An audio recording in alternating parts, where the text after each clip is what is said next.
Cycling Productions welcomes you on this beautiful August day in the year 2000 for the 87th Grand Prix of Zurich. It has drawn a great field here on the shores of Lake Zurich, not least Eric Decker having his finest ever season as a pro, 3 wins in the Tour de France and a World Cup victory in Spain. Francesco Casagrande, the man who thought he was going to take out victory in the Giro d'Italia, and Andre Schmeel, always good in the late season classics. Schmeel, the defending World Cup holder. This is the man who's the current leader and has been all year. Eric Zabel, who started out with a win in Milan-San Remo and has never stopped winning since. His 4th green jersey in the Tour de France. I think the local riders, though, and the local people, Paul, will be cheering for this rider. Yeah, Laurent Dufaux comes off a very bad Tour de France, but I think he'll be looking to do something later in the year. The other Swiss favourite, Oscar Kamenzind, the former world champion. This race, by the way, voted the best of the World Cup Series last year on the UCI list, and now it looks as though these riders here are going to make it yet another favourite for the day. Jan Ullrich, they're all here. It's amazing, really, because there are so many guys actually riding these one-day classics after the Tour de France field because of the proximity of the Olympic Games. This man will be a man to watch at the Olympic Games too. Oscar Freire, the current world champion from Spain. A surprise he was when he won the title, but he's been a very good world champion and looking forward to continuing that form. Lance Armstrong, the past 2 years now the winner of the Tour de France. US Postal taking a late decision to come to this event. Well, Armstrong actually was second in the Championship of Zurich back in 1992, a week after he turned professional. Having a little problem finding his name, putting his X down and stepping off. It's the winner from last year, Gregor Gerawadowski. He raced for the Cofidis team last year, now riding for the Française des Jeux. A bit of a surprise winner last year, which is rather strange for this race field because normally it's big winners who come from the big categories. Fingers in ears, one rider going the wrong way, but he's turned around the right way now. This 28-man teams in the event. The big missing is Benesto and Kelme from Spain and the retiring Vitalicio Seguros team. They are going out this season, which is rather sad. Well, it's a strange race this because over the last few years, Phil, they've tried many different recipes to try and come up with a successful World Cup event. They did a few years ago start right the way in Basel before riding across country here to finish in Zurich. And today we're looking at a very interesting route that they've picked, 6 laps of a 40-kilometre circuit, and we'll take a quick look at that because the high spot is 700 metres in altitude. The 2 climbs there, you can see them, Forge and Vandenziel, and the course is 6 times around this circuit, making a total of 248.4 kilometres. The 41-kilometre laps, by the way, culminate in just under 3,500 metres of climbing. It's a tough one. This is the situation in the World Cup. Eric Zabel with a very big lead over Andre Schmeel. Roman Sveinsteins is in there in 3rd place, a vastly improving rider. Paolo Bettini on his best season as well is 4th. Fabio Baldato, despite the fact he doesn't get the wins like he used to, is still right up there. Further down the list, we've got big names like Casagrande, David Rebellin, Marcus Zuberg, Michael Bogert, again not having a great season. And right at the bottom there, the American rider George Hincapie. Well, Hincapie getting his points in the early season classics in the Tour of Flanders and in Paris-Roubaix, where he put in a sterling performance. But you know, this is a very difficult course, Phil, because in the early part of the circuit, they're actually very much in an urban circuit, and there's a lot of traffic circles, and that causes the race to build up and break apart quite rapidly. The important thing, I think, here with 55 kilometres to go is we've got a breakaway with some of the big names of world cycling in it. Well, this, in all fairness, Paul, I think is the strongest breakaway of big names I've seen all year in any world race, because just about all of the top names are in the breakaway, including the current world champion. There he is, Oscar Freire, and Lance Armstrong, the Tour de France winner. And former world champion Oscar Kamenzind is in there. Ullrich, Laurent Dufaux, the local favourite. There's Armstrong, still looking very lean and mean, with Casagrande going through there for the Vinny Calderillo team. Interesting to see that Armstrong is still racing these one-day classics. He's trying to get himself ready for the Olympic Games, a title which he really believes he can get in the time trial. Tough call for all of the big riders this year, having ridden the Tour de France. Then they have to take a quick break and in between ride these World Cup races and then come good for the Olympics before going on to the World Road Race. This is Michael Zarabitia, who is trying to have a little dig for the Once team. Well, this man actually was looking at a fantastic future when he turned professional for Benesto. Had an awful lot of problems with his back. He had a discal hernia, had to have an operation, and he's slowly now coming back to the level that he was at before. But for a lot of these riders, the Spanish riders, Phil, they're thinking much more about the upcoming Tour of Spain. Well, this is one of those breakaways, I think, if you're a good bike rider, you'd love to be in it. But you look around at the quality of the cyclist around you, and it is a fabulous breakaway. Michele Bartoli, the new champion of Italy, here in this little group. Also in the group, Roman Weinstein's a man who I think if he puts in a couple of good performances over the last few World Cups, Phil, he could actually move up and threaten Eric Zabel. In the early part of the season, we thought Zabel was untouchable. We thought he had the World Cup in the bag and he was going to actually walk away with it. But as we come to the latter part of the season, he's had a very long season, starting back in January at the Tour Down Under in Adelaide. Well, looking down on the shores of Lake Zurich here, this breakaway got away at 188 kilometres in. Armstrong, Ulrich, Francesco Casagrande, Frère, Rebellin, Kamazin, Dufault and Andrei Kivilev. That's the composition. Bartoli trying to reduce the damage here. They have pulled it back a little bit as they've split up behind, but they're still a long way behind. As we're going towards the final lap now, it's going to be a tough call to bring that breakaway back. There's the main field, slowly but surely slowing down, I think. Really being reduced in numbers. This is a very difficult course here. The fact is you do have these 6 laps, and when it does get tough, a lot of these riders will be looking at the showers and taking a lap out and finishing maybe a little bit earlier than they would have done in a place-to-place event. But you see that group, Phil, at the front, all of those riders for the moment are the top riders in international cycling, and they all feel that they can win this bike race. This is one of the few occasions, in fact, when Switzerland closes its roads, especially in this region, for a professional bike race, but this one has a long history, starting way back in 1914 when Henri Reinwald of Switzerland was the first winner ahead of Otto Wiedmer. In fact, Swiss riders getting the top 3 places. Really is a beautiful day, but the main field down there looks to me as though they've had enough of it because they know now that the breakaway has gone. There's a chase group as well, and the main field are going to drop a long way behind here. It's a race that over the last few years has been very much dominated by the Italians. Italians taking the win 5 times out of the last 7 years. Johan Museo breaking into that record of theirs in 1995, and the surprise winner from Poland last year, Gregor Gierdowski of the French Cofidis team at the time. He's not in the breakaway today, but this really is an escape of the heads of states. Jan Ullrich at the moment sitting at the back, and Ullrich, a great one-day rider, Phil. I think he will have to try and win alone because there are some very fast finishes in this group, including Oscar Freire. Just under 30 miles to go, which means the riders now have been racing for the best part of 5 hours, and at average speed of just over 25 miles an hour, despite the 2 severe climbs. It's been a cracking pace by these riders, but it's producing the known names at the front. It's very unusual to see so many good riders get there. The odd one out really as far as reputation goes is probably Andrei Kivilev, and yet he's a rider who one day is going to make himself a big winner. I'm sure of that, maybe today.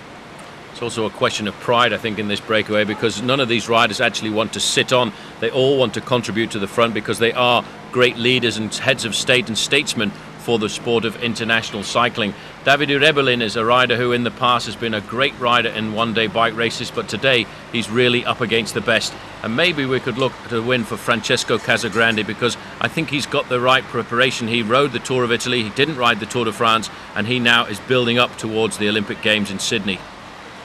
Just watching, going through on the outside there, Jan Ullrich, just calmly having lunch and just keeping his pace, no big effort, just the steady tempo. Armstrong having a little chat with probably Johan Brunel in the team car behind to get an assessment on the chase group led by Michele Bartoli. They know the sprint of Oscar Freire, the world champion. If he gets to the finish and can smell it, then they're going to have a job beating him. Laurent Dufault riding on home turf as well. He's made the decisive move. A lot of people will be cheering for him now. It's going to be a difficult one to call, though, because David Rebellin will certainly be looking for the victory here, and this is going to be one which, for the moment, Phil, I don't really want to put my money on, because they're all great winners.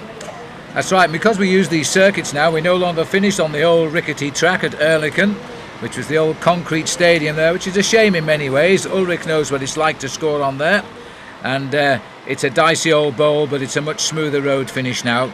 And these guys know that all of the action is right here. They've just got to assess now who is the strongest, and I'm sure there'll be a tentative on the final lap on the climbs. I feel certain somebody's going to try and split this group because it is rather too large at the moment, and there's some very good climbers in the group, and I have a feeling the attack may well come from Francesco Casagrande, but Ulrich has come off the Tour de France in excellent condition. He is, I think, looking for a big win in the World Cup, Phil. He's in great form right now, and I think he will try and get rid of one or two of these riders, including Oscar Freire. Well, don't forget, Oscar Freire hasn't won a World Cup, but he had third in Milan-San Remo this year, and he was fifth in San Sebastian not very long ago, so he also is ready for a win. Ulrich, though, looking very strong indeed, right on the bottom of those bars. A great bike rider, and I think he will go to the Tour of Spain this year as a major favourite, and I think the possibility is that he'll go straight off there and then on to the Olympic Games. The time check there looking like around about 4.5 minutes over the rest of the main field. Well, that should be enough. Jan Ulrich just taking a look over his shoulder, making sure there's nobody creeping up here. Oscar Freire has slowed down his work rate a little bit, and he's sitting around the back of the field. Well, Freire obviously getting word from the team car behind that Michele Bartoli was in a small group trying to come across, but I think he will find himself pretty shortly back in the main field as well. Oscar Freire, Phil, for me has been a major revelation this year. A surprise win last year in the World Championships, but he really has confirmed. And if he can get that injury put to rights, then he's going to be a pretty remarkable bike rider over the next few years. Just looking at the breakaway here, Casagrande and Laurent Dufaux and Kivilev must feel slightly odd here because they're the only ones who've never won an Olympic world title or a gold medal. And they're in this breakaway too. Well, Laurent Dufaux actually had a pretty good start to the season. He finished 6th overall in the Amstel Gold Race, but had a disastrous Tour de France where he was actually on a course of antibiotics for an inflamed prostate, and he came out of that Tour de France not really in very good shape. He's trying to get himself back into form for the Olympic Games. He has been selected, and that's caused a bit of a stir really, because everybody thought that Pascal Richard, the winner of the Olympic Games road race in Atlanta, should have had an automatic ticket. But this year, I don't really think Pascal Richard has got all cylinders firing. Now, Pascal hasn't had a great season. He came over and gave a lot of credibility to the new Linda McCartney team in Europe, as did Max Chandry. And so Pascal Richard, I think, although he's given us that credibility, he hasn't had a good year at all. He had that problem at the start of the Giro d'Italia along with Ben Brooks, two riders on the Linda McCartney team. Food poisoning overnight after the prologue, and that was as far as they went. Armstrong taking on board a bottle there, and it looked like Dr. Eric Heiden handing it up. Eric Heiden, now fully fledged surgeon, giving a handout on the team. Never lost his enthusiasm for the sport of cycling, the great speed skater of Lake Placid in 1980, and then of course a sprint winner in the Tour of Italy as a pro bike rider. Little acceleration there coming from Armstrong, I think, just to see if everybody's paying attention. But I do feel that we're going to see a big attack as we come into the final lap here. There are two big climbs on the final 40-kilometre circuit, and I'm sure we'll see somebody trying to break this field apart. And I reckon the important thing for these riders is to try and get rid of Oscar Freire, because if they carry him to the finish, he's the most certain winner. Just over 5 hours completed, the circuit taking just on the hour to get round, so we're looking at a time at about 6 hours 8 minutes. And the breakaway now more concerned with each other, I think, than what is going on behind. The peloton here has seen better days, and I would think when they go through the start-finishing line, they're going to plan on dropping out, at least some of them, because they're not making too much pace now. This is the group of Eric Zabel. Zabel really needs to try and get some points in an event like this and Paris Tours if he's going to run out the overall winner of the World Cup this year. But these are not really the races that suit him, Phil, and he has to go out in races like Paris Tours and just make sure he keeps himself regularly in the points. And what a season that would be for him if he could take the green jersey at the Tour de France and the World Cup title as well. That'd be wonderful, but the one thing that will give him some consolation is the fact that Andre Schmil, his nearest challenger and World Cup holder, is also in that group with him. And so neither are going to score much, even if they pull off the win in the sprint. The best they can hope for now, I think, is a couple of points in the competition. Not very many riders left in this main peloton right now, and it seems as if the drive really has gone out. And it's all, Phil, really because of the names in that front group. A lot of them probably wishing they were down here right now alongside the Zurich See, having a nice rest in the sun and just taking a day off from the bike riding. It looks absolutely idyllic here. Some of the finest cyclists in the world passing by just yards away, and the sun rays are more important to some people. As the race goes by, they can't leave anyway, of course, because the roads are all shut down today. That's underneath what will be the kilometre banner. But right now the bunch making their way towards the end of the penultimate lap. Still a long way behind. The leaders are now heading out towards the first climb on the last circuit. Well, as soon as these riders come up to the line, that looks like Axel Merckx on the front of the main field. He isn't going to put much of an effort into trying to pull back that deficit because he's got his man Oscar Freire in the front group. The main field now going through the feeding station, and when they come up to the line, Phil, I reckon we will see a deficit of well over 3 minutes. Yeah, I think it might be even more than that now. Remember too that Bartoli is somewhere in no man's land, or cameras haven't shown him for a while, but he's up there. There's Axel Merckx, the champion of Belgium, in that black top to his jersey. Boys making quick snatches, taking on food, so at least this lot are planning on the last circuit. The man on the front there is Luca Shinto. A new hairdo for Luca Shinto, one of the top domestiques on the circuit. A very good friend of Maximilian Chiandri's here, just ticking away on the front of the main field. Axel Merckx, resplendent in his Belgian national champions jersey, and there is André Schmeel. Right on his wheel is Eric Zabel. Zabel will watch this man very closely over the next couple of races. The difference between them at the moment is well over 100 points. But, you know, there's 100 points for a win in these World Cup races, so one win by André Schmeel could bring him right back into the chances. There is still very much time here, and Schmeel has indicated he does not want to be selected for the Olympic Games for Belgium. He's concentrating on his World Cup defence and the possible World Championship. There's the gap going to the clock, holding at about 4:17. It's going to be very difficult for these guys to pull back anything like that because all of the big teams are represented in the front and there's no real reason for the main field to chase. I think they will ride round and maybe have a slight flurry for the lesser points at the moment, which is why Eric Zabel really has to stay in the bike race right now. Still the same names at the front, 8 of them. Sitting at the back more often than not is the world champion, still living in hope that the man chasing in the gap is around about a minute and a quarter back, not much more than that, Michele Bartoli. Well, that actually gives the advantage to the Mapei squad because Oscar Freire can sit back. He doesn't have to contribute now to the success of this breakaway. He can only hope that his teammate will come back. Team Telecom, though, have been pretty active in sending their team manager forward to have a word with Jan Ullrich. In the car today is Walter Godefroot. He'll be talking to Jan Ullrich and maybe trying to ascertain whether they should launch an attack. And I would think if I was team manager in the car now, I would try and keep the group together as much as possible and then launch the big attack on the final climb of the day, that climb up to the Pfannstiel. Still the same riders setting the pace, still Freire playing ticket collector here. Heading up towards the climb, the first climb of the Fourche, or the last climb, or last time we'll see this climb today. And it is absolutely beautiful. It's a sort of weather that will suit the Swiss riders. It's nice to see 2 of the Swiss boys getting into the breakaway here. The Italians can also expect some home support.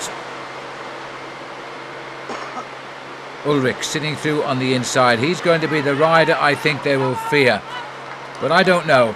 Ullrich, for me, isn't the type of rider to win in this sort of company unless he can get away on the climb itself. Well, I would put my big favourite down here as Francesco Casagrande because although he did ride a very good Giro d'Italia this year, holding the pink jersey almost from the midpoint to the penultimate day, he is also a very good tactician. He knows exactly how to go out on the attack and put the attack in at the right time. He will be thinking about the attack on that final climb of the day, Phil. He's the man I think we'll see coming to the front first, trying to blow the race apart. They realise they have to get rid of Oscar Freire, and Freire over the next 10 kilometres or so will just take advantage of the fact that Michele Bartoli is chasing in the group behind. But they want to be careful at moments like this because coming into the latter part of the race, when those gaps appear on these slight inclines, it's very difficult to pull back. A little word of advice at the back here for David Rebellin. As the world champion and the ex-world champion cameras in, split the gap closed. Rebellin just rides back up there.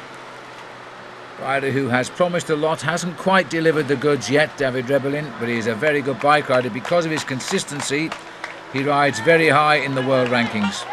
Well, he had a brilliant season in 1977 when he took out not only this race but also the San Sebastian Classic, and went pretty close to taking out the World Cup with that very final late season burst.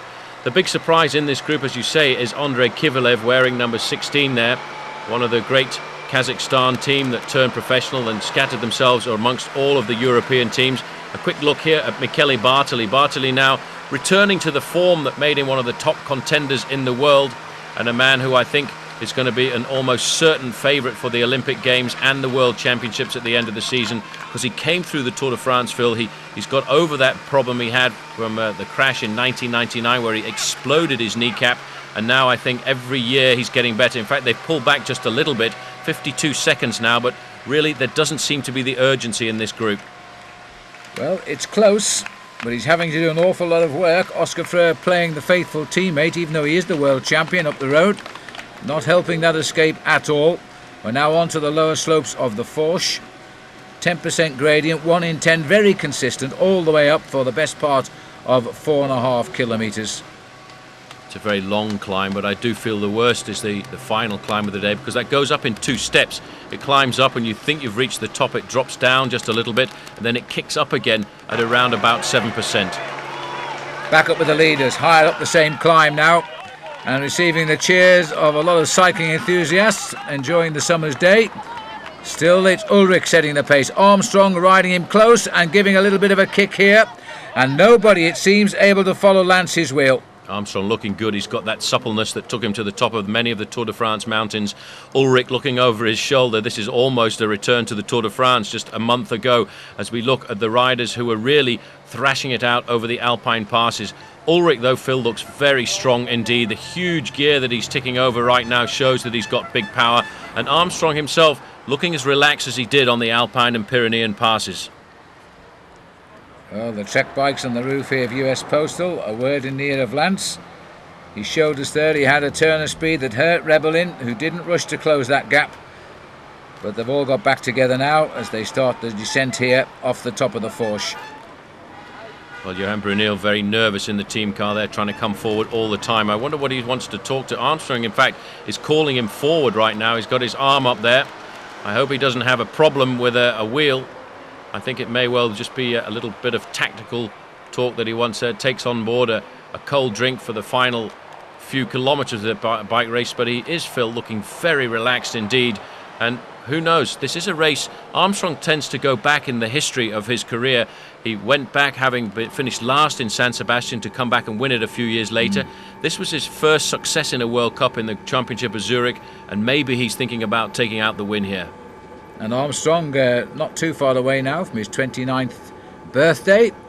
Professional at the back end of 92 after the Barcelona Olympics, which a performance which didn't please him, and a result before the end of that season with a fine second place in this event. Well, I'm surprised he wasn't happy with that performance. He was 14th in that Olympic Games, and really anybody else would have been pretty pleased with that, but he'd built himself up psychologically to win that race, and I think it was somewhat of a deception.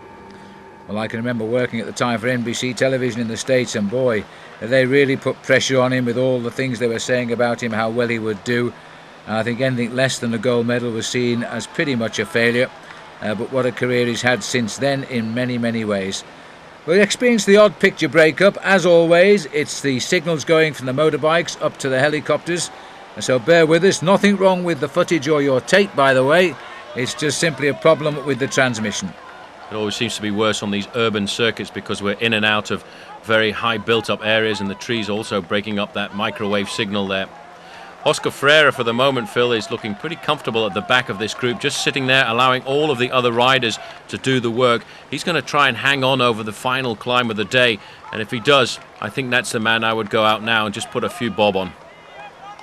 Well, this course is not flat in very few places. We're heading over the top of the Fourche now. It doesn't stay flat though, it undulates, as you can see, as we get down to the far end of the course down at Esslingen, and then we'll turn and head up into the climb of the Pfannenstiel. This is one of the riders from the Michele Bartoli group trying to get across, and it looked very much to me as if that was Daniele De Paoli. He's got a lot of power here, but if they want to get across, they really need to work together as a unit. And the fact that he was riding off the front of the group shows to me that they are losing their impetus. The last time check we got was pretty close to 1 minute, and I think these riders will certainly fade away from the top. Yes, Massimiliano Cigana at the back here, gritting his teeth and hanging on to Bartoli. This group is now losing ground. In fact, it hasn't had a good climb of the Fourche, and it is now outside a minute. It was 52 seconds, you may recall, at the start. Bartoli himself seems to now feel that the fish have gone, and he's not going to reel them in. It's a pity for him because his form is excellent right now. The other man in that group of 5 riders is Mikel Zarbaitia. Looking up the long road there, you can see no sign at all of that leading group of riders. They're round the corner, but I'll tell you one thing, that is around about a kilometre distance. And on a slope like this, it's going to be very difficult for them to pull it back. Yeah, I reckon they've lost about 10 seconds on the climb to the leaders, and not in least due possibly to that surge by Armstrong just before the top of the Fourche. They've been tenacious. They are the only riders now within minutes of the leaders, but they've really got to make a huge effort. And I can't see, with this quality of breakaway, anybody coming back. Heading down to Zummerken now. Zummerken is a small town in the outskirts of Zurich. This race moving away from the Zurichsee See over the 2 climbs and then finishing right in the very heart of Zurich. And you can see in the group now, Phil, that they've really picked up the pace, and they're trying to toughen it up before they come to the final climb of the day. Rebellin looking very concentrated indeed. And still at the back, Oscar Freire, Laurent Dufaux moving forward now. And this is the time when Oscar Freire has to pay attention, because if there is a gap on one of these slight inclines, it's going to be very difficult to pull back. Armstrong out of the saddle, still that very high cadence of his, keeping him nice and relaxed on his machine.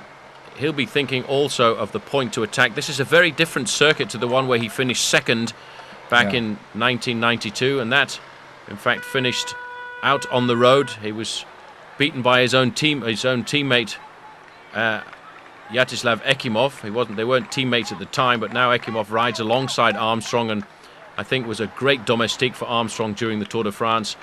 Ekimov, one of the fastest men in the world at one time on the track, a brilliant bike rider, and still riding very well now. Yes, Lance and Slava seem to be pretty good friends and back in the fold as far as Lance is concerned. Ekimov given a contract back with US Postal this season.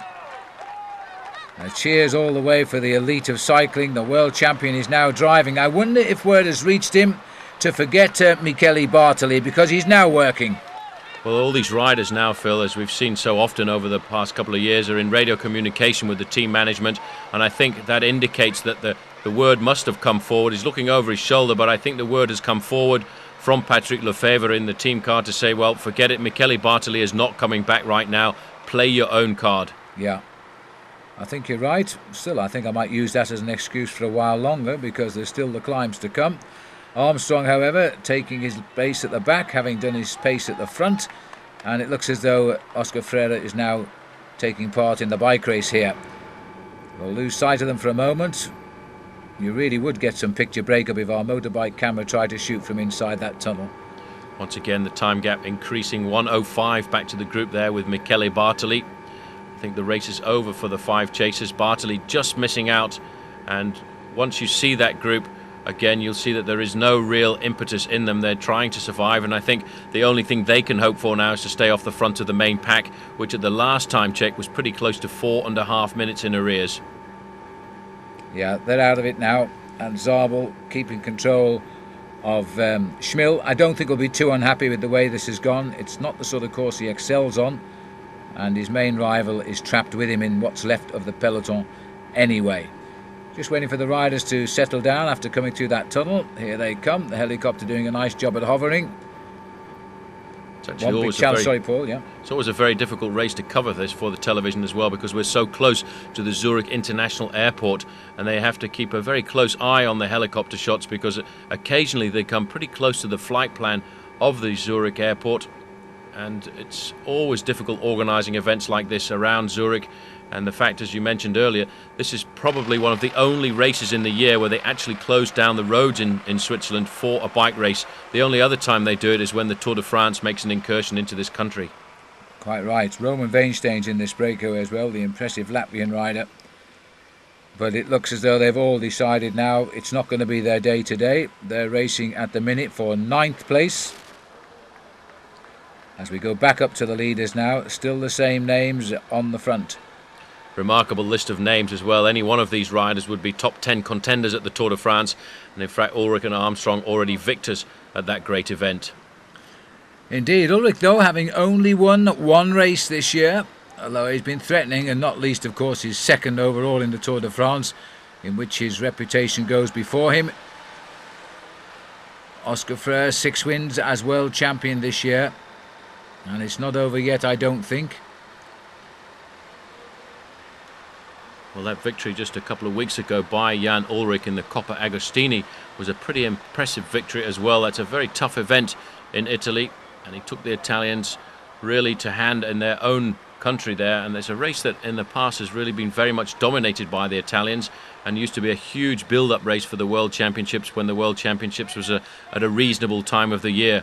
I still feel that it's very difficult for these riders, especially names like Armstrong and Ullrich, to keep themselves fit for a World Championships, which this year is going to be pushed back to almost the end of October.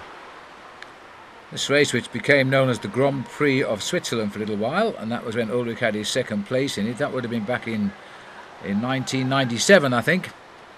97, and now they've secured really good sponsorship in this race. It is safe for the next 2 or 3 years with big time sponsors involved, which is great news for Swiss cycling too.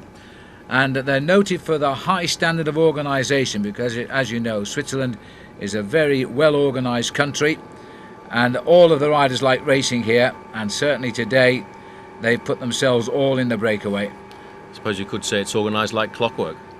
Indeed you could, Paul, yes. But these guys now, they're not thinking about clocks, although maybe the man who runs out the winner here will be looking to buy himself a nice clock at the duty-free shop at the airport, because Zurich, Switzerland, not a part of the European community. This is still a place where you can buy duty-free goods, and it certainly would be the place if you want to pick up a nice Rolex watch, and it seems to be a very popular item with a lot of these bike riders.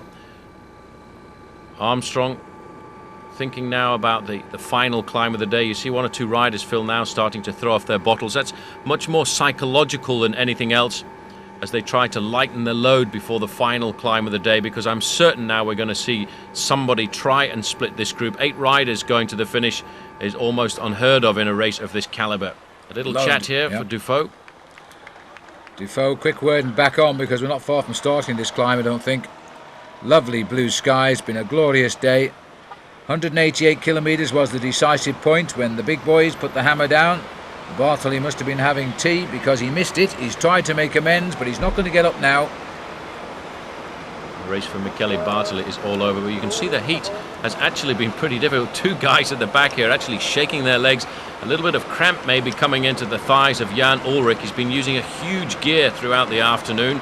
Looking over his shoulder there, getting down into that time trial position. A position which earned him a world time trial title last year. And certainly he, along with Lance Armstrong, have got to be super favourites for the Olympic Games individual time trial in Sydney in around about 6 weeks' time. When you see guys right at the back flexing the muscles like this, to me it's usually the prelude to an attack. 1:44 they've gone out to now, so forget Michele Bartoli and Weinsteins and the rest. They're out of it. These boys know that the steady pace at the front has paid off for them today. Nobody's attacked each other. They've just kept the tempo. Andrei Kivilev in the best move of his career so far. Never won a race yet as a pro. 3rd season. He went to turn pro for Festina when he won the Commonwealth Bank Cycle Classic in Australia. His last race as an amateur when he rode for his country, Kazakhstan. Pretty remarkable group this as well. It's very international, not dominated by any nation at all. 2 Italians in the group, 2 Swiss, an American, a rider from Kazakhstan, a German, and 1 Spaniard. So it just reflects the depth of the world of international cycling these days. It used to be looking at a situation like this where you'd have 7 Italians in a break of 9, But right now the sport really has leveled out, I think, and we're seeing a lot wider challenge coming from countries like Spain. In the past, the Spanish teams really never rivaled in the one-day races, and now they've got a man like Oscar Freire, who it won't be too long, Phil, I don't think, before he gets himself a World Cup win. I think you're right. It wouldn't be Zurich, would it, without seeing the old trams chundering down the side of the road. It's a beautiful city. Even though it is a city, it seems to be so uncrowded and uncomplicated. Here's Bartoli. Looks as though somebody spilled the pots of paint over his shorts, and there's good reason for that, of course, as he continues now knowing that he's racing for 9th place today. Well, it's all important for him psychologically. He's in great form after the Tour de France. I was very impressed with the way he handled many of those mountain passes, and I think next year he will go to the Tour de France with a slightly different preparation, with the hope of getting himself onto the top 3 in the finish in Paris. Mikel Zarbaitia, former top star from the Banesto team in Spain, a man that many people thought would be a great contender at the Tour de France if he hadn't had that serious problem with his back. But this group, you can see, Phil, they're not getting their backs into it right now. They're really a group of survivors. They just want to stay off the front of the main field. They've ridden hard. They tried to get themselves up to that leading group of 8, but they know now that they've failed. Their only hope now is to stay away from the field. I don't think that'll be a problem, frankly. And Bartoli, though, is having a very solid season of redemption after last year and his accident in the Tour of Germany. It's been a toughie for him. He seemed to start well with a win in February, but then I think it all came too soon. He went out of it for a while, had to pack in his campaign for the World Cups in Belgium, etc. Now he's coming back good, and it will be wonderful, especially as he's now won the Italian title, to go on and pick up the Olympic title. What an end of season that would be. Oscar Freire moving off the front there now, taking a little bit more interest in the work being done at the front of this group of 8 riders.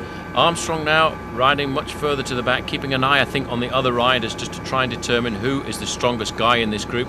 He'll keep a pretty close eye, I would think, on Francesco Casagrande in the pale blue jersey of Vinny Calderillo. He's the man who I think is going to be the first man to launch an attack on that climb.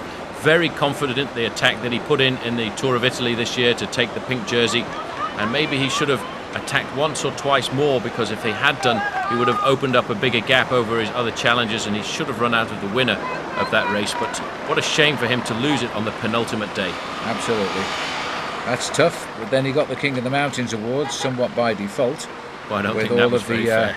times on it. Very unfair, that. I think that was a little bit misunderstanding by the Italian organisation there, and I think if they'd had any thought about it, they would have awarded 2 King of the Mountains jerseys, because to me the best climber in the bike race really was Kepe Gonzalez. Absolutely. Casagrande, though, wouldn't give his jersey back, so he's run out, and records will show him as the winner on the very last climb of the Giro d'Italia, because he was the one that put one of the little transponders onto his bike, and the rules were you don't have to put them on, but if you do put them on, that's where we're taking the information from. That was in the time trial.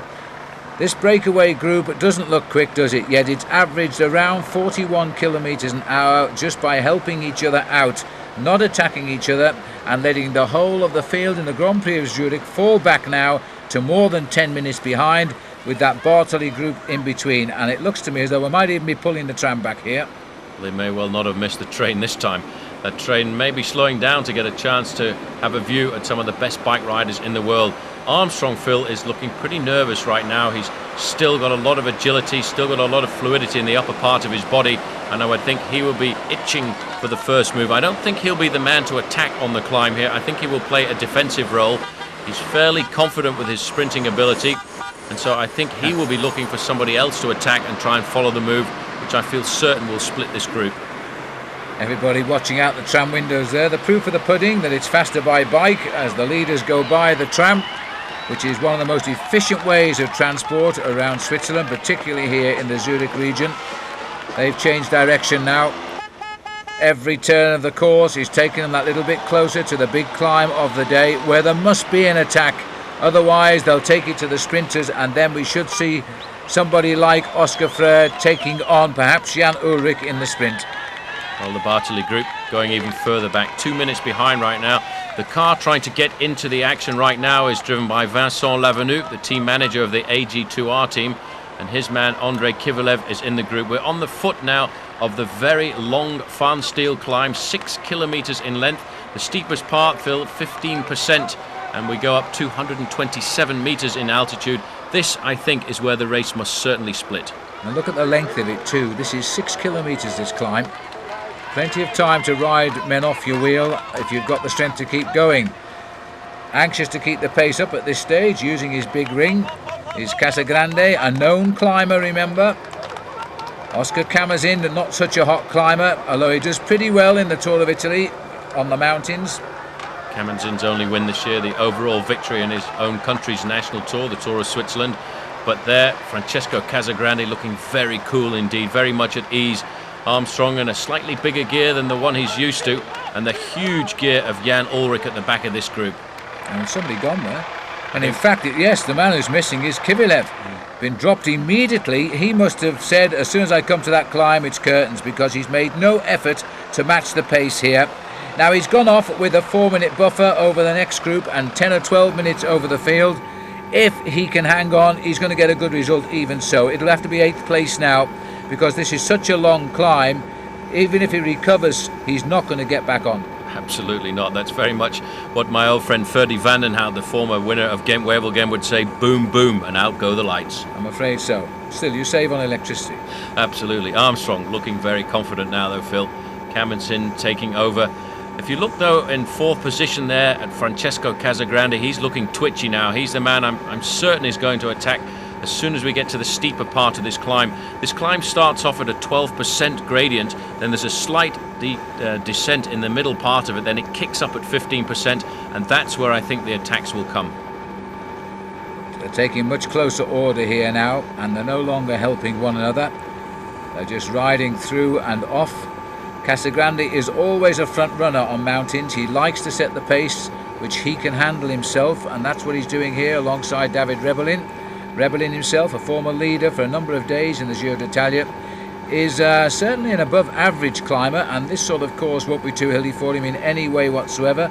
But it seems to me that these 7 riders are very evenly matched. 11% just here, and 1 in 9 that is, and it looks to me as though they're all pretty much on a par.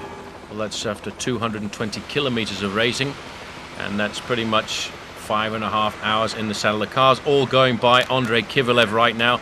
He's just hoping to survive, but there's still around about 4 kilometers of climbing to go to the finish. And talking about climbers in this group, the man in the red jersey there, Phil, Laurent Dufaux, not a great one-day bike rider, but certainly a man who rides well in the overall standings of the major 3-week tours. He too will be very much at home on this slope.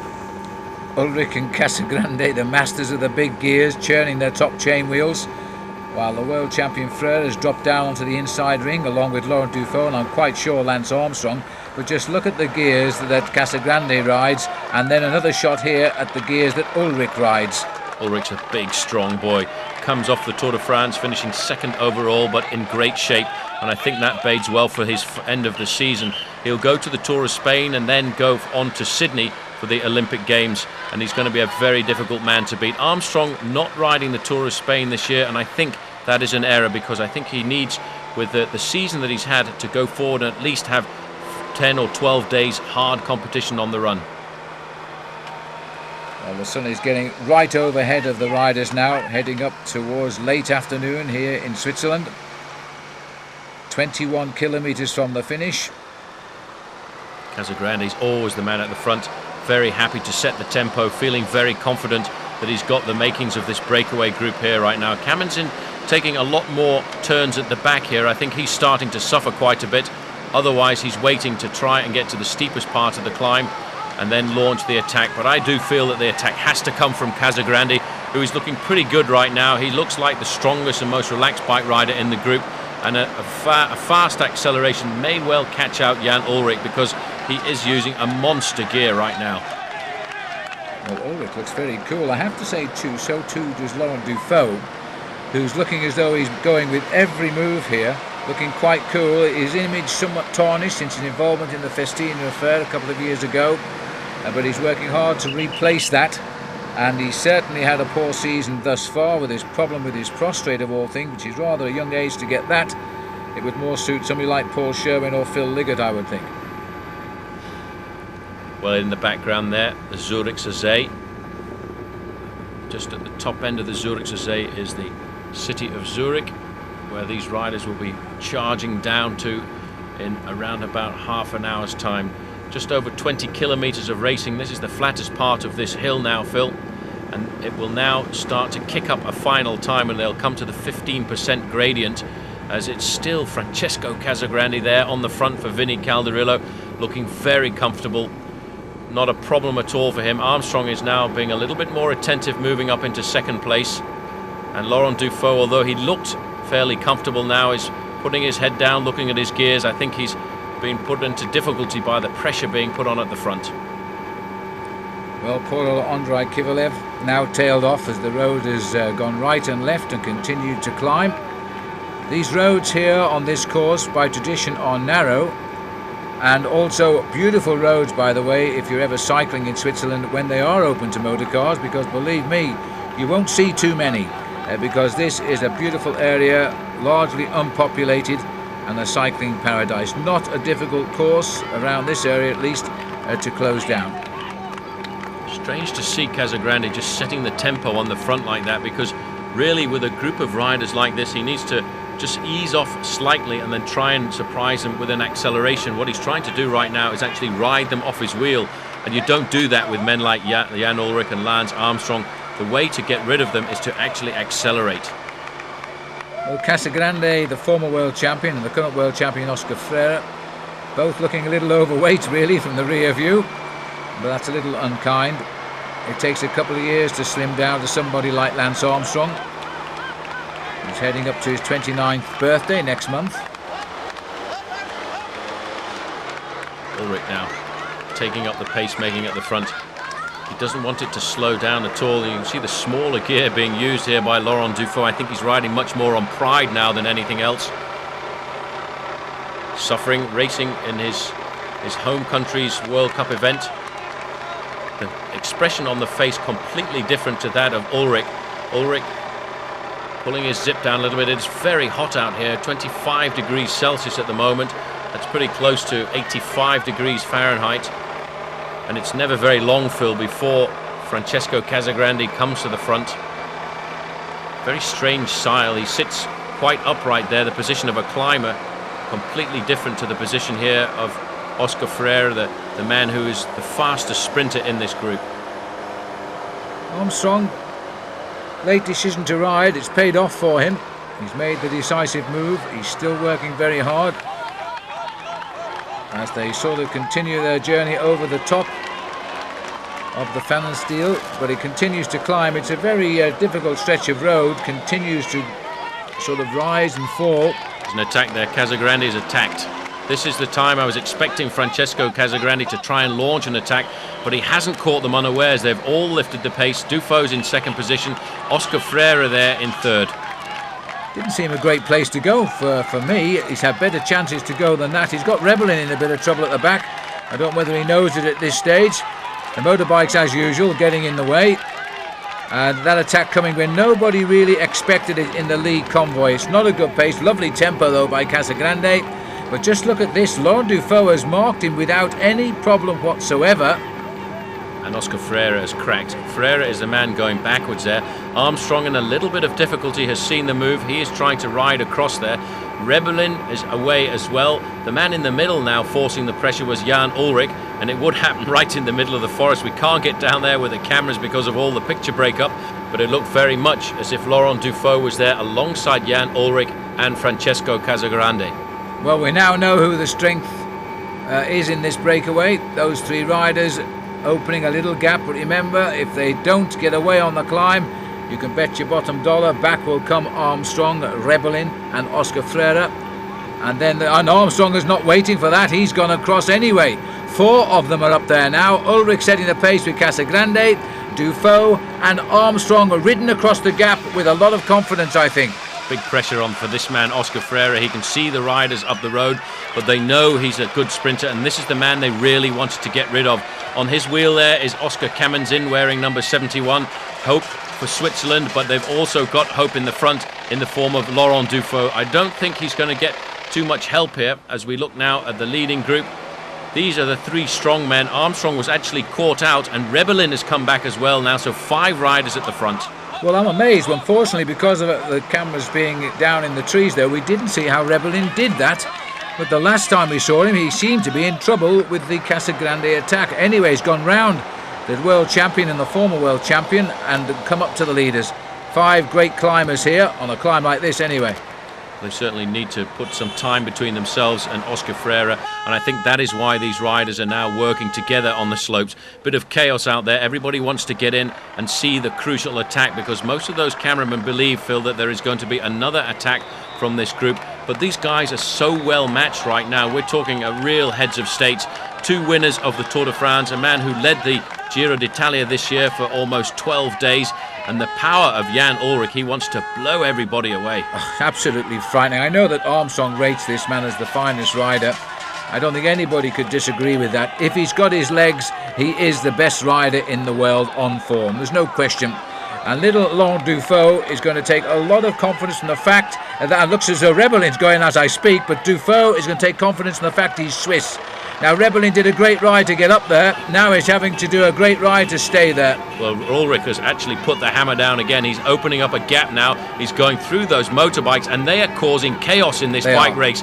This is actually falsifying the race right now. Ullrich is the man trying to open up the gap. Trying to chase him down is Francesco Casagrande. Armstrong has been dropped as well. Dufaux there is in 3rd place, right on the wheel of Casagrande. Now Armstrong and Rebellin are together. They've only got around about a kilometre to go to the summit, and this man has flown. Well, you know, the motorbikes should be shot for that, because they just got in the way of everything there. They should expect attacks to accelerate and not just stay in amongst the riders for the shot of the day. Armstrong was also blocked there. You may have seen he went up behind the motorbike that wasn't going anywhere, and he had to brake and pull round it, and the gap was open. Over the top now, Jan Ullrich, the brilliant Ullrich, being chased back by these two, Casagrande and Dufaux. Ullrich is caught again, so now it's between 3 on the rundown.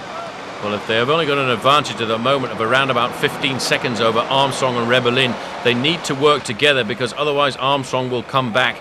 I don't think Laurent Dufaux is too happy to work in this group right now. He realises that the 2 strong men are Jan Ullrich and Francesco Casagrande. You see his turns a little bit weaker than that of the other 2. He will allow them now to do the pacemaking. This is the 2nd group on the road. This is the 3rd group on the road. This is Oscar Freire and Kamen-Zind. And behind these 2, we'll find somewhere languishing in the middle of Kivilev.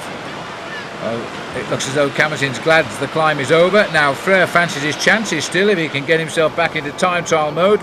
There's a little pan back. There's the 2 chasers. Ahead of him is Armstrong, and in front of that is the leading trio of Dufaux, Casagrande, Ullrich. Dufaux, by the way, 8 times he's ridden the Tour de France. Gave up this year on the 13th stage, unlucky for some. He's twice finished 4th. He's much more noted as a stage rider than a single day rider, and he's got himself some hot company now. Well, he's actually come to the front, but I think the strongest man in this group right now really is Jan Ullrich in the pink and white jersey of Team Telecom. The man that he's going to have to try and outwit at the end is going to be Francesco Casagrande, and Laurent Dufaux along here for the ride.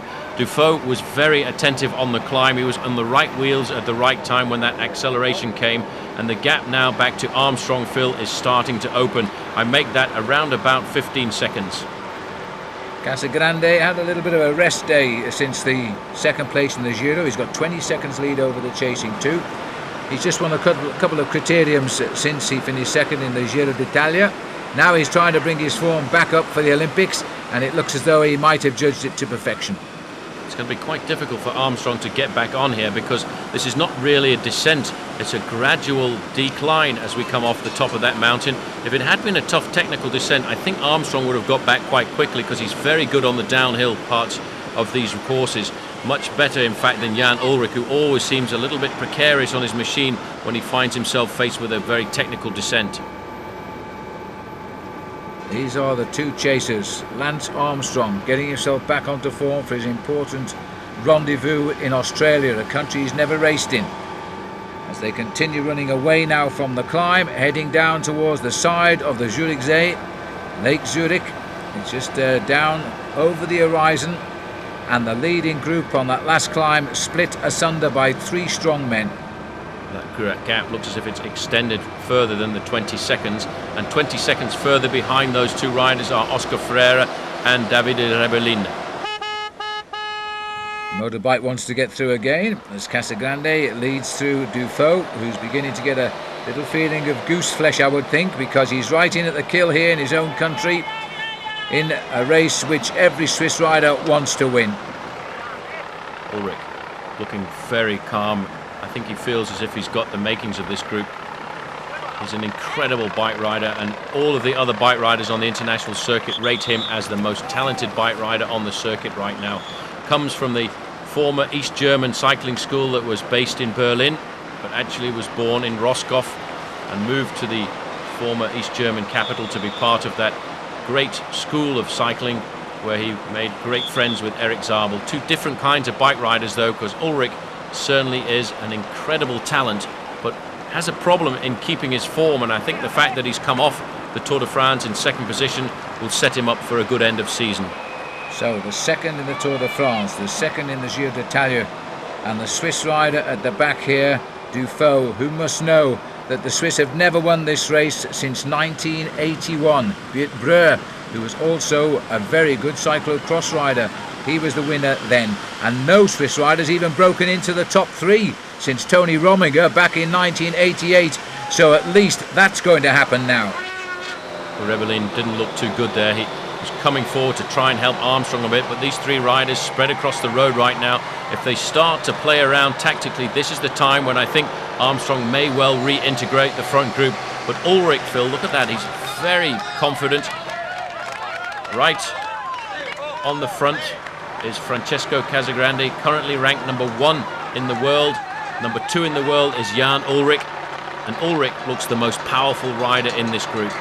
Well, let's hope at 79 Dufault doesn't get a complex here, but he's certainly working hard now. This rider has given it everything to be in at the move, probably making an effort on the climb there he would not have made in any other country but his own. Casagrande, though, is determined to get a result today, and he's got to be the big danger. But you can't ever write off Jan Ullrich, who I think will rely on the sprint. I don't think now he'll try and attack. Well, in his amateur days, we saw him race in 93 and 94 in the Commonwealth Bank Cycle Classic in Australia, and I tell you what, he won an awful lot of sprints. Nowadays, he's much more interested in working for Erik Zabel when it comes to the big sprints in races like the Tour de France, but he has got a very fast finish. The big problem, though, Phil, is it's a three-man finish, and that's always very difficult at the end of a 240-kilometre race, because it's a difficult race to set up. You don't have a teammate to lead you out. You have to take the responsibility of starting the sprint yourself, and that's why there are very often surprises. That's the aggression on the face of Ullrich, the effort on the face of Dufault. Ullrich just seems to have everything so much under control. Took the corner a bit wide there, but he made it okay. Back at the front now, the big gear here. It looks like a 55 chain wheel that's being turned there by Casagrande. It's huge. Absolutely massive. They're urging Dufault to come forward. They want to try and make sure that Armstrong doesn't come back to the group, and also Rebellin, who is with him. I think we've seen the end of Oscar Freire, who at the moment is at around about 50 seconds behind. This is the next group on the road, Armstrong and Rebellin. Rebellin, looking at his pedalling action there, seems to have lost a bit. They are losing ground, 37 seconds now as opposed to 20 seconds at the last time check. Yeah, and this road deceptive. It's actually slightly uphill here. One of those horrible little roads at this stage of the race when your bike seems stuck to it and you can't get any speed out of it. And Armstrong, seemingly the man who has to do all of the pacemaking there. Rebellin, a little bit of a passenger. Three leaders.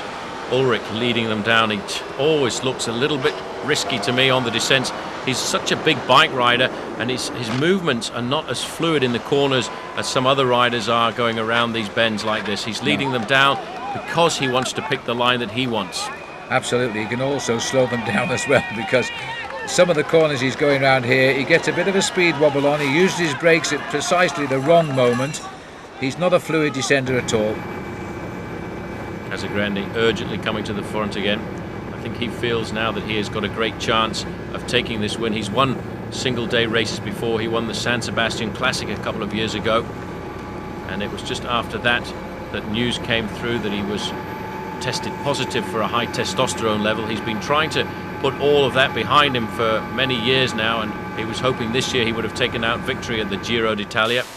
Led that race until the penultimate day, when he got blown away in that incredible final time trial.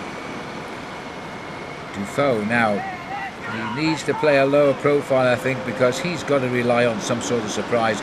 He's not a bad sprinter from a group like this. He's not a renowned sprinter, but he's not bad, 65 kilometres an hour. In fact, all three of these riders, not a big gap between them in a final dash for the line, certainly not after 6 hours of racing. Interesting to see how Ullrich handles the sprint. As we said earlier, we have seen him being a very good sprinter, but he will have to lead this sprint out, I would think, and that's where he may well cause the error, because normally he spends much of his season riding for the overall standings. To actually win individual stages is not so important to him anymore, and he may well have lost the knack of taking out an individual sprint. His only chance, I think, was the big chance he took earlier on the climb, trying to go clear alone, and that didn't work because Francesco Casagrande and Laurent Dufaux nailed him back. Running off the tops now. The sea is on the horizon again, at least that's what they call it. It's a huge lake here in Zurich. Lots of pleasure boats and ferry boats on it. They come off that mountain at just a shade short of 55 miles an hour. And Ullrich has been the man keeping control of the descent as he wants to. Casagrande backing off just a little bit. He should be riding just a little closer there to the wheel of Laurent Dufaux. Oh, that was a bit dodgy. There was a traffic island. This is the problem now, Phil, with the international cycling. So many of these towns have special furniture out on the roads to direct traffic left and right, and it's becoming very dangerous for bike riders coming down at speeds, as you said, in excess of 55 miles an hour. Yes, and forced onto the wrong side of the road for that sort of speed for the right-hand bend, but they're all safely round. And Laurent Dufaux gets on with it. Casagrande just making sure that Rebellin and Armstrong aren't coming back, particularly Rebellin, because those two are rivals for selection for the Olympic Games. It's going to be very difficult. A lot of controversy at the moment about the inclusion of Marco Pantani into the selection for the Olympic Games, and I'm a little surprised at that, because although Pantani is a great climber, I've never really seen him as a one-day bike rider, and to put him in makes me feel that the Italians are actually losing the possibility of putting in a good bike rider for one-day races. I couldn't agree more. It's certainly not a course of Pantani, Sydney, Australia, a course which I know very well after some 12 years of visiting Sydney, and I had the pleasure of driving around the course a year ago to check it out, along with Ray Godkin, the president of the Australian Cycling Federation. 52 seconds, still drifting out from 37, so they're out of it now. It's the fourth place sprint here for one of them. Well, Armstrong, I think, probably kicking himself, but it was a very decisive moment there. Armstrong was with the group when the acceleration came. He just didn't quite have what it took to stay on the wheel of these three riders, and I think probably, Phil, because the rumour is that Armstrong's training over the last month or so has really been tilted towards the individual time trial. He hasn't been racing over long distances. This is the longest race he's ridden since the Tour de France, and I think maybe that is why he's just cracked a little bit on that final climb. As we look at the front three here, worth noting that last year's winner, we never saw him all day, is now in the showers. Gregors Gwiazdowski has packed it all in for La Française des Jeux. A little flick of the left arm. Next, please, come on through. Nobody interested. One man is Jan Ullrich. He wants to get to the finish as quickly as possible. I'm sure as the kilometres tick by, he's feeling very confident. He's the most powerful rider in this group. You can see the completely different pedalling action of Laurent Dufaux here as we go inside 7 kilometres to the finish line. Dufaux's using a much smaller gear than the other riders in the group, bouncing around on the saddle quite a lot.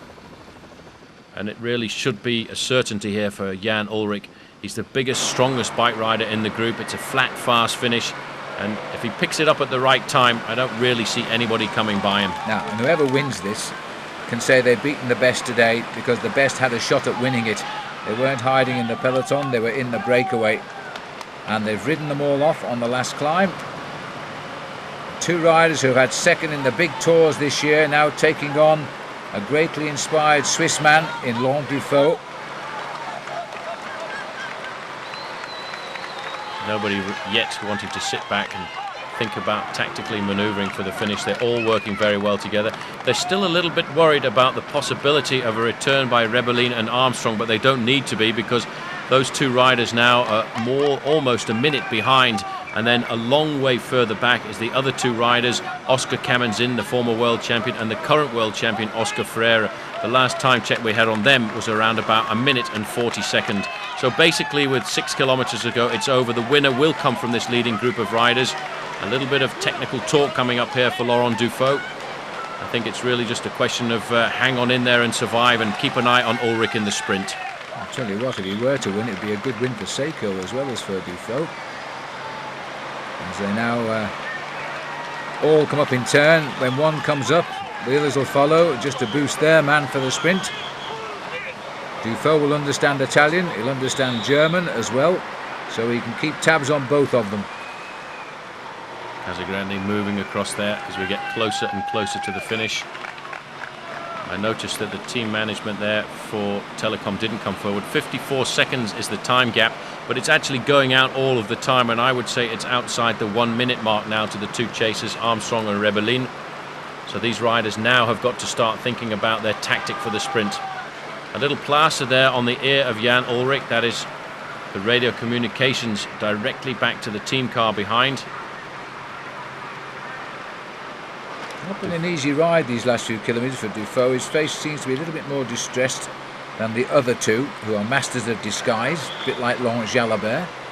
And certainly Ulrich is the master of it all, although he's made to suffer this year like we've never seen him suffer before in the Tour de France, especially on the climb to Hautecam by Armstrong. And this very slightly built man, Francesco Casagrande, 9 months suspension he served in 1998 when he tested positive in a race in Italy for testosterone, and now seemingly fighting his way back into the thick of it with a clean slate. Let's hope so. Dufaux, despite the fact that he's looking under pressure all the time, he's never once gone to the back of this group to sit on. They're all still working very much together in this group to keep their advantage over the Armstrong-Rebellin group. They realise that the race will be decided amongst the three of them, and I think they don't want to sit at the back and shirk the moves just for the moment. I think they've decided that a late attack is not going to work, and it will go down to a three-man sprint. Hovering out over the lake, our helicopter, and the pictures coming from that are right here. These three riders now will run down the lake all the way to the finish. Dufaux still driving on. Even a third place for him today will be a good result, because that'll be the best Swiss result in this race on home soil for 12 years. He's got a pretty good crack at taking out Casagrande. Casagrande, I would say, is the weakest sprinter of this group. The big man, though, Jan Ulrich, has got all of the power necessary to take out the win right now. He wants to get to the finish, keeping the big gears turning over, still encouraging the other riders in the group to come forward and work with him as each pedal stroke brings him just that little bit closer to the finish. Huge gear. Ulrich, you can see, always on the bottom of the handlebars there. Very strong bike rider. If he could just look after himself through the winter months, this man, I do feel, could win the Tour de France on multiple occasions. Rather fortunate for the others he doesn't then, I think, Paul. But just to finish those statistics, if Ulrich were to win, he'd be the first German since '87. Rolf Goltz, who was a great rider, we've seen Rolf this year as well. He's looking pretty fit. And, well, the Italians win this almost every year. They missed out last year, but they've had a whole fleet of wins. Bartoli, Rebellin, Ferragato, Bortolami and Fondriest, all recent winners of this race. Certainly it's been a very good race for the Italians over the last 10 years or so. But this is going to be a strange sprint, because these three riders have worked very hard, and it's been a long breakaway too. They've been at the front of the bike race for around about 2 hours of racing, and that, I think, is going to tell on the sprint when it comes down to the end. They're alongside the lake right now, and they'll be looking for that flamme rouge, the red kite indicating just 1,000 metres left to go to the finish line, and they're still, Phil, all working very well together, although Ulrich seems to take a little longer just to check out the opposition now. 2.2 kilometres to the line. You can probably see those little transponders hanging off the front wheel there. Each rider has one, and that will check them in and stop the clock when they go over the finishing line.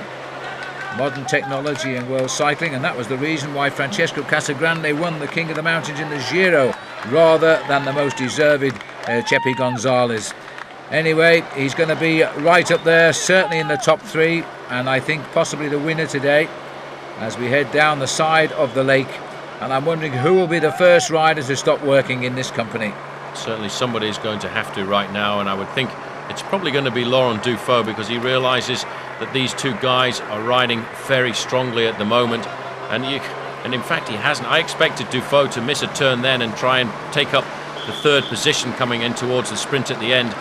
And it's so strange, you very rarely see this. We've seen a breakaway of the heads of state of international cycling, and they're all working right up until the final kilometre. And Phil, this is a very rare occasion that you actually see this. Dufaux looking in difficulty now, but still coming forward and working with the rest. 1 kilometre to go. Well, the crunch period is upon us now. 247.4 kilometres are covered. No one is going to catch them, so it's time to shut down. And Jan Ullrich moves over to the right, gives them a second and goes for it. He's opened the sprint at 900 metres. Oh, that's a long way. He has got the gap. There is Dufaux trying to get onto his wheel. If he can get his wheel, he's going to get a brilliant lead out. Ullrich realises he's gone too far, sits up. Dufaux is back on his wheel, and now's the time. If Casagrande's got it, he should go over the top. But Dufaux was so attentive. This man could be the dark horse of the breakaway. We've looked at Ullrich and Casagrande, but Dufaux, as I said earlier, has never missed an attentive moment. He's gone with every move. Ullrich now, as so often happens with this man, he puts himself in the wrong position in a sprint. Looking over his shoulder, he's waiting for the twitch. He's in the worst position of all. In fact, Casagrande has the best position, but I would like to be on the wheel of Jan Ullrich, because he's a huge, powerful rider, and everybody knows he has to lead the sprint out from a long way. So Ullrich is going to be forced to lead it out again, because the other two are not going to come by him until they get half a shot at the line. Ullrich is riding, as always, close to the crowd, waiting for the move on the outside. He's had to open it up now, and Dufaux is in a perfect position here, but here comes Casagrande. Dufaux heard him coming and has gone first, and this is going to be a win for Dufaux. Dufaux has rid himself of the ghost of Beat Broy, because he's just won the Grand Prix of Zurich, and it all looks so easy. Remarkable. There's the winner, Laurent Dufaux. And 10 kilometres ago, I would not have put any money on his shoulders to win that bike race. This is the second group on the road. So Laurent Dufaux, as we look at Lance Armstrong and David Rebellin fighting out for fourth place. 4 victories back in 1991 he had when he was the champion of Switzerland. That was his first year as a pro, and that was his 36th win of his career, and he might well tell us it was his best win. There he is, a great win too for his Italian Seiko team. But he deserved it today, an inspired ride, and now that's the end of all the criticism about him getting a ride at the Olympic Games over defending Olympic champion Pascal Richard, who's been dropped in favour of Dufaux. Back to the race here. Rebellin on the front, Armstrong looking comfortable right now, but this is not really what he was thinking about. He was thinking about the win. Rebellin accelerating up towards the line. I don't think Armstrong will challenge at all here. That's very typically Lance. Job done, good effort. He's not interested in fourth place. Fifth will do nicely, and the valuable training miles and the feeling he was in the action all of the way. It's been a very good day out for Lance Armstrong, as he would no doubt tell us. There's all the action down there for the interviews now, as Oscar Freire gets the better of former world champion Oscar Kammerzind. The 2 Oscars are in, and well, he doesn't look disappointed, does he? Jan Ullrich, having to be content with second place, as usual, blew it in the sprint, always seems to put himself in the wrong position. Nobody in their right mind, surely, would start a move at 900 metres to go. Well, it's a shame, really, because he was the strongest rider in the group there, and he did, Phil, I have to say, give an ideal lead-out to Laurent Dufaux. There's the man who's won the Championship of Zurich, or the Grand Prix Suisse, as we call it nowadays, and he is going to be a pretty happy camper tonight. First man since Broy, and Tony Rominger got the last pace on the podium for Switzerland in 1988. A long wait, but this little country has turned out some wonderful bike riders over the years. And congrats, it's going to be a while before he gets to the podium, I think. Swiss TV there. As you look again, you can see the face. Ullrich looking across there, Phil. He realises now he's blown it.